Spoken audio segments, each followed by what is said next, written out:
Karena kutiana empat. Kutiana empat. Saya Kat roko. Ay, kaso tinin mamo. Ako natin lift yun. Ano tinin?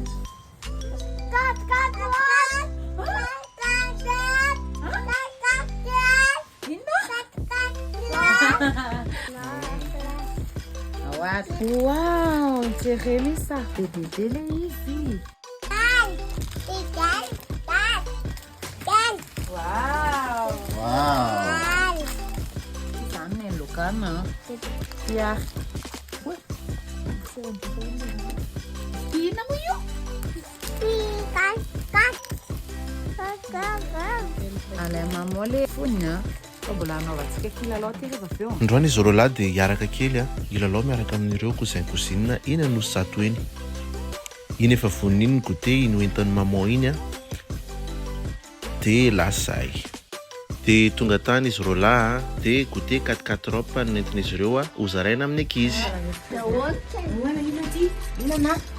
Ina mio. 4 ropa ny ao tatia. Ireo izy ireo.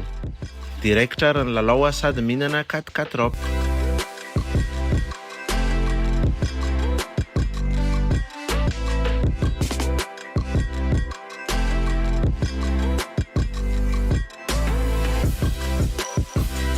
Araka ny hitantsika tamin'ny sary teo dia tena tian'ny ankizy ny 4 ropa satria misy an'ireto sary be da be reto.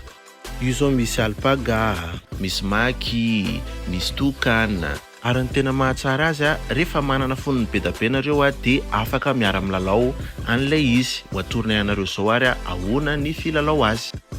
Manangona fonina biscuits folo avy nareo isaky ny mpilalao. Anankiroa ny mpilalao farafahakeliny. Tsy maintsy misy maki ao anatiny satria izay manana maki no mandeha voalohany. Eto zao izy roa lahy dia mifandimby manome anay tsirairay avy. Dommage pour moi, tsoudana nahazo an'ilay maki. Dia avy eo averinao daholo indray ilay fonina biscuits dia maka folo avy ny mpilalao. Ye, azonao tena ohatran'ny jeu de carte mihitsy ilay izy. Mifandimby dia rehefa tsy manana ianao dia miandra ny sary manaraka indray. Ty zao éléphant dia mila memetraka éléphant koro.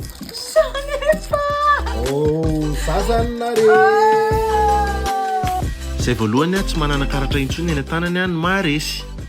Dia tahaka an'izay ny milalao an'ity kilalao 4 ropa ity.